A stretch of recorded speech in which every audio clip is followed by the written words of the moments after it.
제가 일부 예배 때부터 앉아있는 시간보다는 서 있는 시간이 많다고 그랬죠.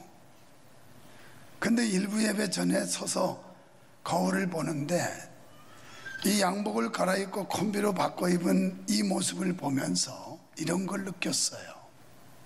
자, 몸에 맞지 않는 옷. 몸에 맞지 않는 옷이 얼마나 어색하고 태가 안 나고 보기가 불편한가. 그렇다면 내가 목사라고 하는 신분으로서 목사의 옷을 입었는데 이 옷이 나한테 안 맞는다면 나를 보는 사람들이 얼마나 불편하고 힘들까. 나는 양복 하나 바꿔 입으면서도 그 생각이 들더라고요. 여러분 어떠세요? 교회에서 장로가 되고 권사가 되고 집사 혹은 성도의 옷을 입었는데 그 옷이 맞지 않는다고 생각하면 얼마나 그 모습이 초라하고 다른 사람들이 보기가 거북스러울까요? 저는 20여 년 전에 양복도 버리는 법이 없어서 지금도 있습니다. 그 옷을 입으면 완전 핫빠지고 헐렁거리고 하체도 많이 빠져서 그런지 이건 뭐 바지 저고리고 태가 안 나요. 새벽 시간에 주로 입는데요. 한번 영적인 거 저는 생각을 해봤어요. 내가 목사의 옷을 입었는데 과연 이 몸에 어울리지 않는 아름답지 않은 옷을 입었다면 얼마나 많은 사람들에게 불편을 주고 또 보기가 거북스럽게 할까 한번 생각해 보시지 않습니까? 저는 왠지 그저 뭐 하나 상황만 바뀌어도 하나님께서 그런 영적인 깨우침과 감동을 주세요. 참 아무것도 아니게 생각할 수 있죠. 근데 거울에 비춰지는 제 모습을 보면서 이렇게 딱 맞는 신식 옷을 입어도 맵시가 나는데 과연 내 신앙은 내 신분에 합당한 그런 모습일까? 이것 때문에 잠시 주님 앞에 나를 내놓고 보면서 나름대로 반성하는 시간을 가져보았어요. 옆에 사람 쳐다보고 분위기가 아주 무거워졌으니까 잘합시다. 똑바로 합시다.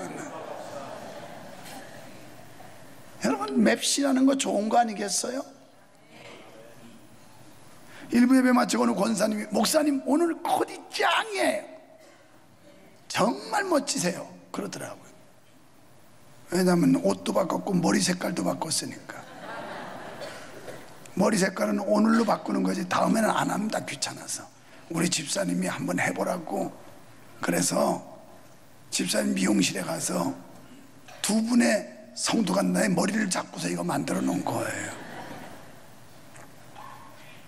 그랬더니 어느 분들이 뭐 20년은 젊어 보인다는데 너무 젊어 보이면 까불까봐 그냥 희끗희끗한 머리로 살을 내요.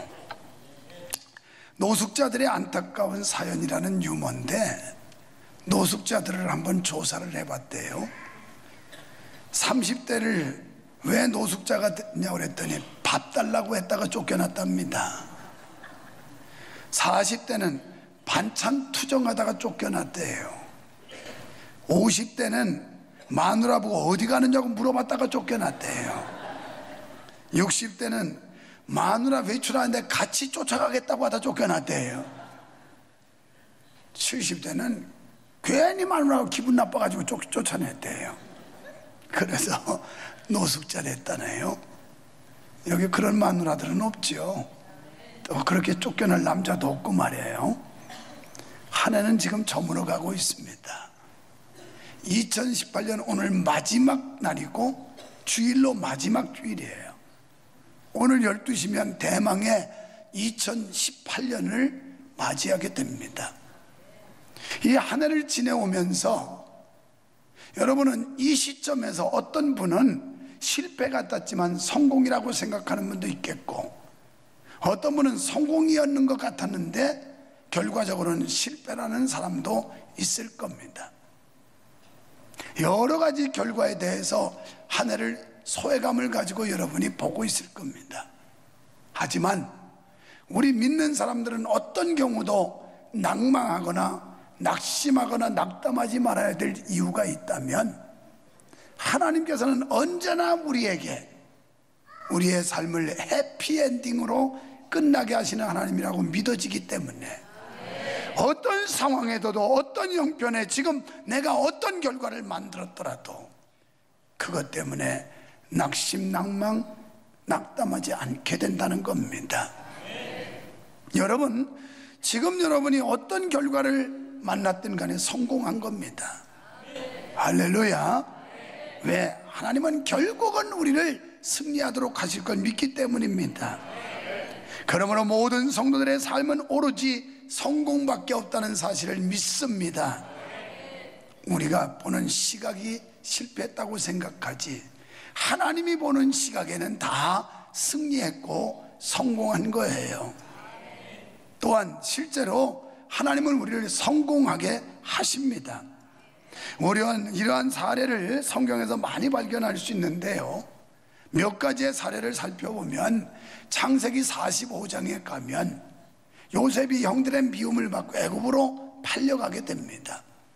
하지만 남의 집 종살이 하면서 그는 아주 성실하게, 진실하게 종살이를 했어요. 모든 유혹을 뿌리쳤어요. 보디발의 아내가 욕정으로 유혹을 했지만 그것까지도 단호하게 뿌리쳤습니다. 그리고 믿음의 절개를 지켰습니다. 하지만 그에게 주어진 결과는 옥살이였어요. 여러분, 이렇게 억울한 일이 있겠습니까? 정직한 삶과 성실하고 근면한 생활과 그리고 신앙의 양심을 지켰던 그에게 주어지는 게 옥살이라고 한다면 절망적이지 않습니까? 그러나 그 옥살이가 바로 애굽의 국무총리, 총리 대신으로 가는 길이었다는 겁니다.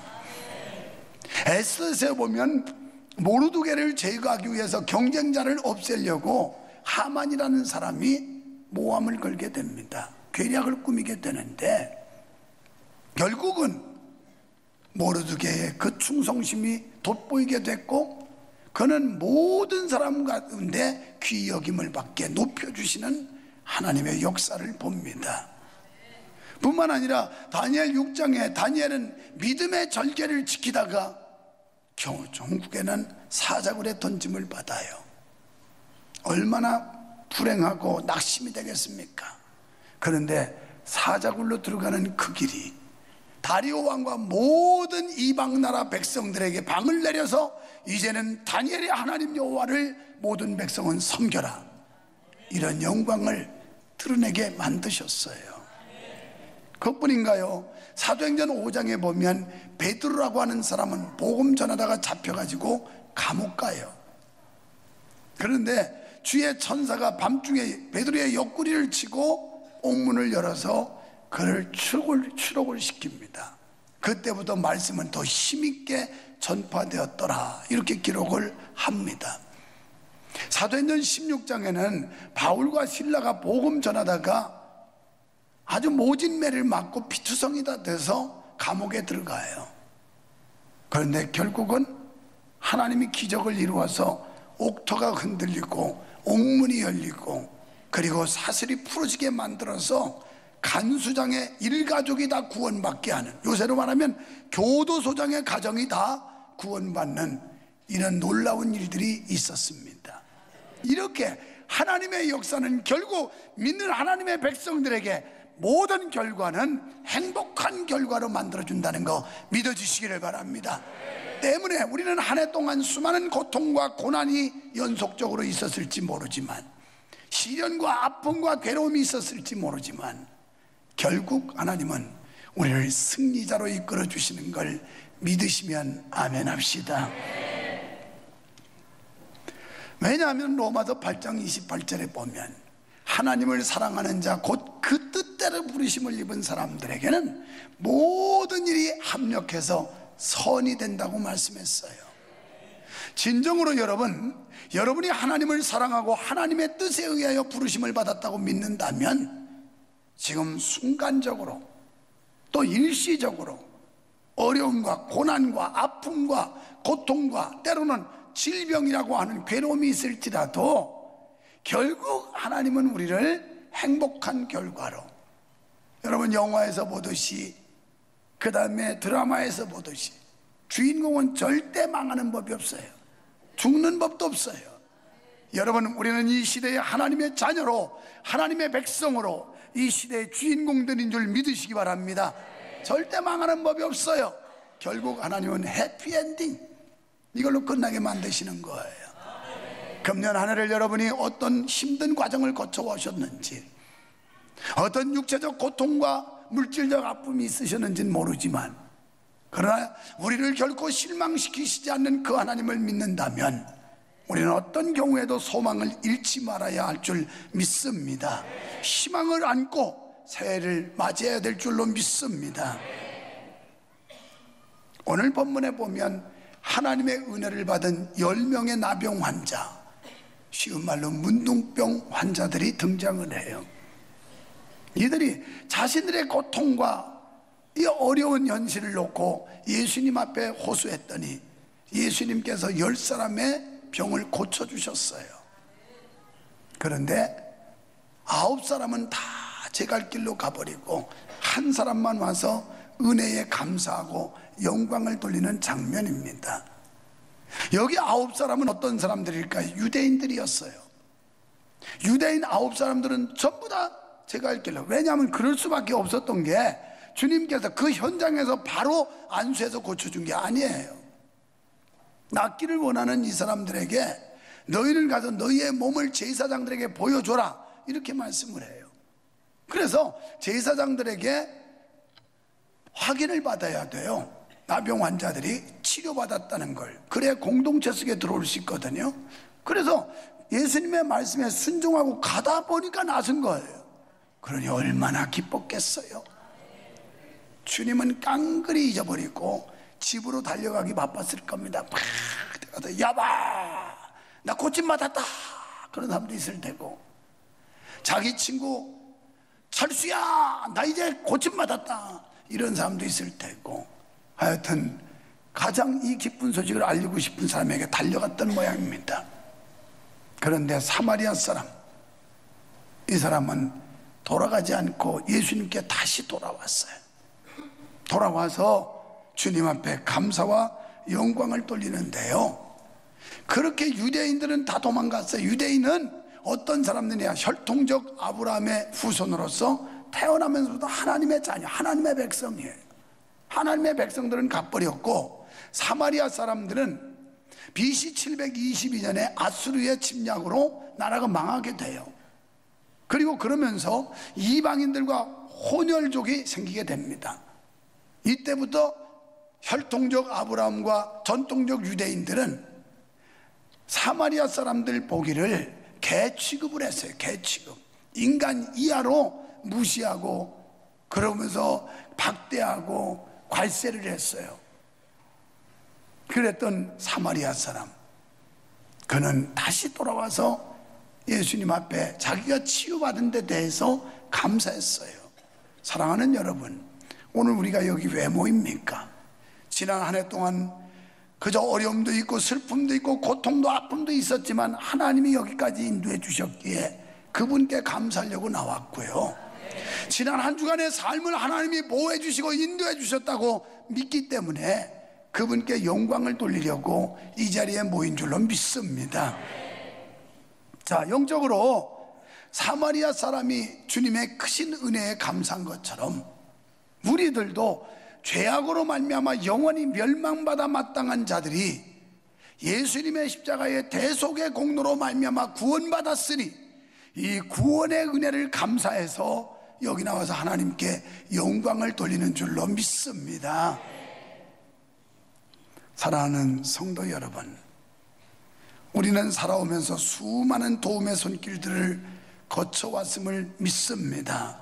누군가를 통해서 하나님께서는 나에게 베풀어 주신 은혜를 헤아릴 수가 없을 정도로 환경도 하나님이 조성해 주셨고, 인간관계 사람도 만나게 하셨고, 결국 하나님이 도우셨는데, 그래서 시편 127편 거기에 보면 여호와께서 집을 세우지 않으셨으면 세우는 자의 수고가 어땠고 성을 지키지 않으셨으면 파수꾼의 경성함도 허사고, 너희가 아침 일찍 일어나고 늦게 누우며 수고의 떡을 먹어도 헛되다, 이렇게 말씀을 해요.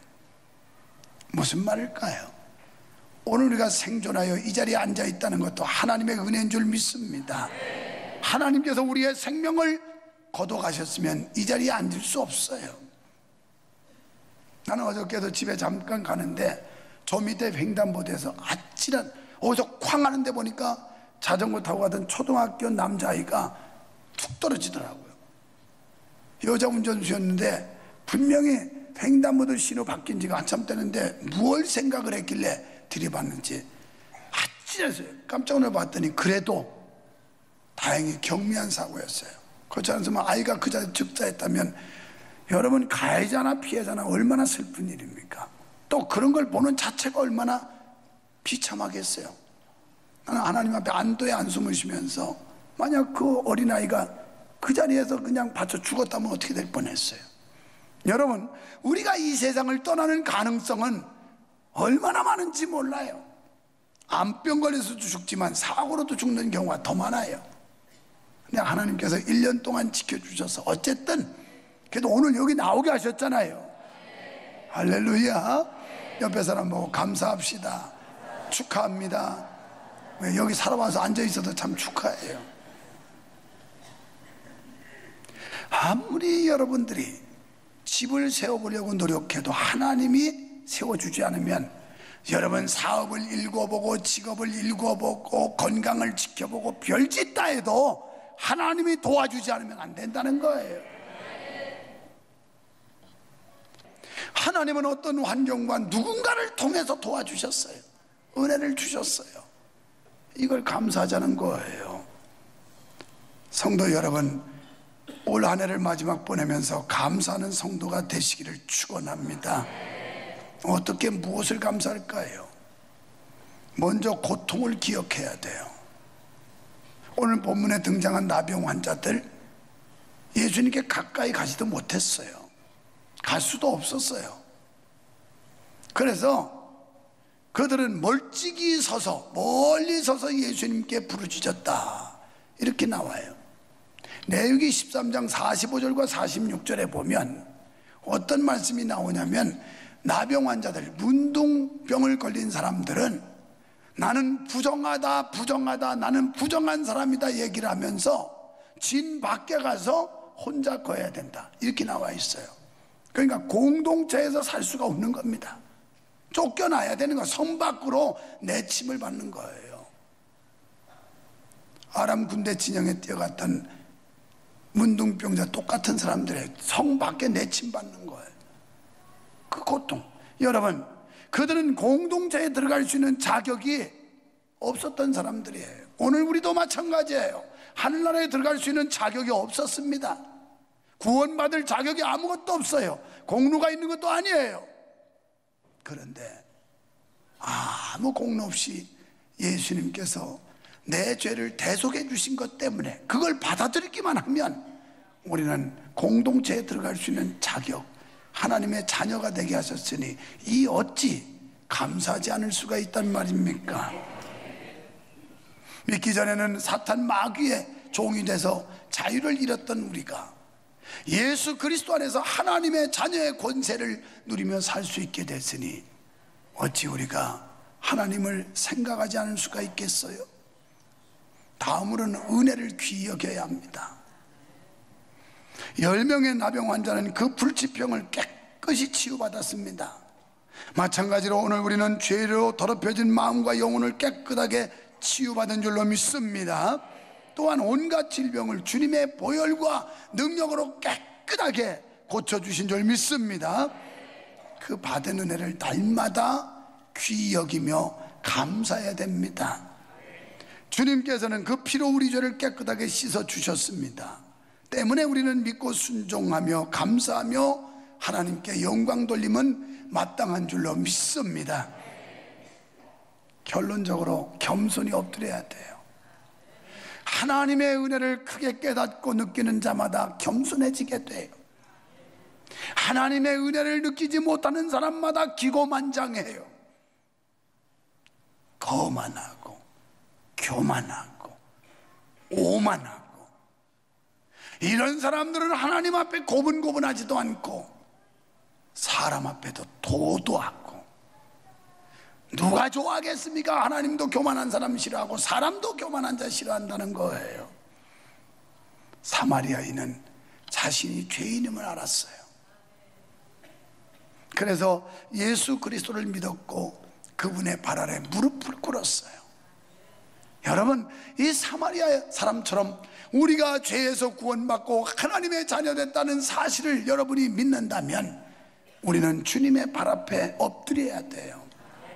엎드려야 된다는 말은 겸손이란 말이에요.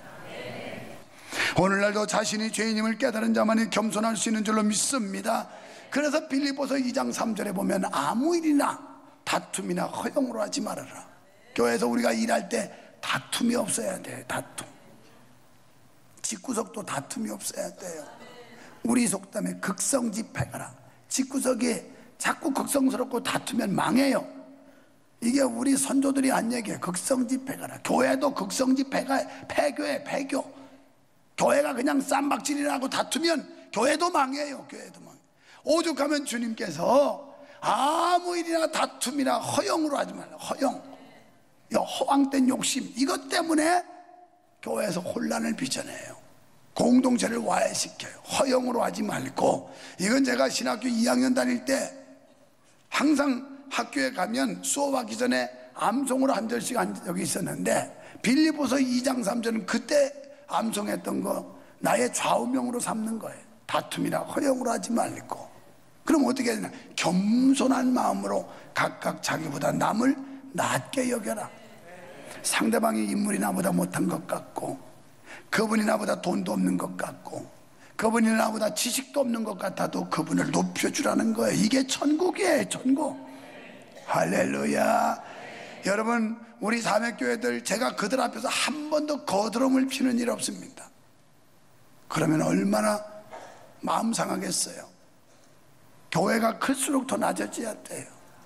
왜냐하면 그렇지 않으면 상처받아요. 그렇기 때문에 어떻게든 그분들 마음 상하지 않게 하려고 제가 순수한 모습, 복장도 그냥 아무렇게나 입고 가고 그러면서 가요. 여러분, 오늘 겸손한 마음으로 각각 자기보다 남을 상대를 높여주라는 거예요. 다시 한번 옆에 사람하고 존경합니다, 사랑합니다, 훌륭하십니다, 예쁘십니다, 멋지십니다. 아이, 해봐요.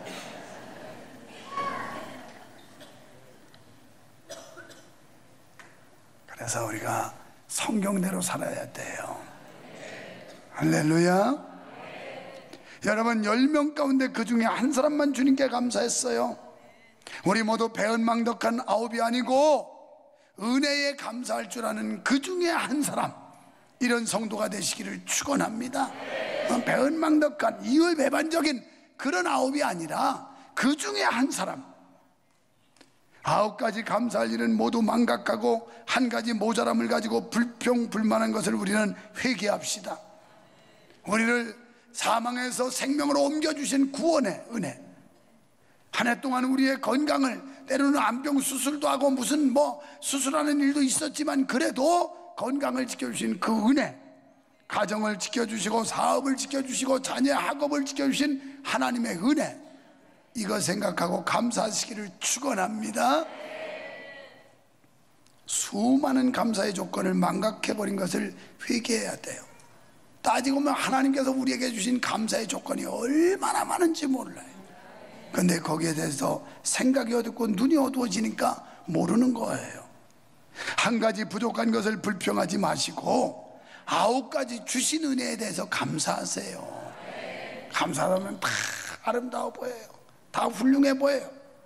9가지 주신 은혜만 찾으면. 그런데 사람들은 이 9가지 받은 은혜를 생각 안 하고 한 가지 없는 거 가지고 시비 붙어요. 한 가지 부족한 거 가지고 원망 불평해요. 은혜를 입고도 감사할 줄 모르는 9사람이 아니고 은혜에 감사한 그 중에 한 사람 같은 이런 성도가 돼야 될 줄 믿습니다. 예수님께서는 그를 칭찬해 주셨고 위로해 주셨어요. 어떤 조그만 일이라도 그 일에 대한 은혜를 기억하고 감사합시다. 다시 한번 옆 사람 보고 감사합시다. 감사합니다. 우리는 입만 열으면 감사합니다. 감사합니다. 감사합니다. 한번 해보세요. 마귀가 쫓겨나가요. 할렐루야. 자꾸 감사하면 마귀 사탄이 가요. 또 자꾸 감사하면 면역 기능이 강화돼서 건강도 유지해요.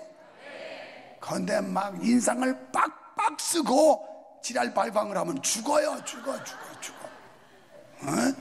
은혜로운 마음 가지고 감사를 해야지 살지.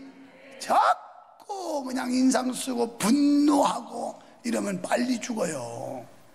열받아가지고 죽는다니까. 자동차가 엔진 열받으면 오버히트해. 오버히트 확 해가지고 그래도 가다 보면 엔진이 붙어버려. 열받지 마세요. 할렐루야. 그래서 우리 교회 여러분, 금년 한 해 애쓰셨어요. 수고 많으셨어요.